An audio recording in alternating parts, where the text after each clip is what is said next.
قصور میں ایک ایسا آرٹسٹ موجود ہے جو اپنے فن سے لوگوں کو سوچنے پر مجبور کر دیتا ہے کہ ایسا کس طرح ممکن ہے۔ دیکھتے ہیں قصور سے مہر محمد امین کی خصوصی رپورٹ۔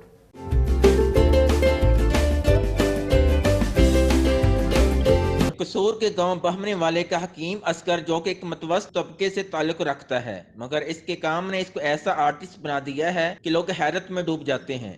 کس طرح یہ شیشے کی چھوٹی سی بوتل میں خانہ کعبہ، مسجد نبوی، چرخہ، چارپائی، بیل گاڑی، موٹر سائیکل، ٹینک اور بہت سی چیزیں بنا کر سب کو سوچنے پر مجبور کر دیتا ہے کہ کیسے یہ ممکن ہے۔ میں نے اس میں چرخہ بنایا ہے، جھولا بنایا ہے جو گاؤں میں استعمال ہوتے تھے، یکو اور گڈ بھی بنائی ہے، اور پاکستان سے محبت کا اظہار کرنے کے لیے میں نے اس میں درہ خیبر بنایا ہے۔ اسلام سے محبت کا اظہار کرنے کے لیے کل شریف چاول کے دانے پر کلمہ شریف بھی لکھا ہوا ہے۔ کانے کو چھیل کر اس سے کل شریف لکھا ہے، اور چاول کی ایک سائیڈ پہ میں نے کلمہ شریف لکھا ہے، اور میں نے عکس بنایا ہے نبی پاک صلی اللہ علیہ وآلہ وسلم کے گنبد خضرا کا جو پینسل کی شیپ کا ہے، اور میں نے پنجاب کا کلچر ظاہر کیا ہے جس میں میں نے چارپائی بنائی ہے۔ حکیم اصغر یہ کام اس وقت شروع کیا جب ایک چھوٹے بچے نے ان سے بوتل میں کچھ بنانے کا کہا۔ حکیم اصغر نے اپنے اندر چھپے فن کو اجاگر کیا اور بوتلوں میں ان چیزوں کو سما دیا۔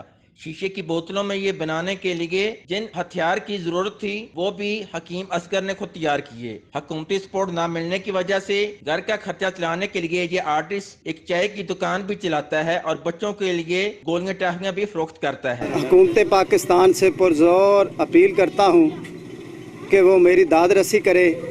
میں اپنے فن کی وجہ سے اپنے ملک کا نام روشن کرنا چاہتا ہوں۔ آرٹسٹ حکیم اصغر نے حکومت وقت سے اپیل کی ہے کہ اس کے ساتھ تعاون کرے تاکہ وہ اس کو مزید اچھے طریقے سے کر سکے۔ کیمرہ ٹیم کے ساتھ مہر محمد امین، ریڈ نیوز، قصور۔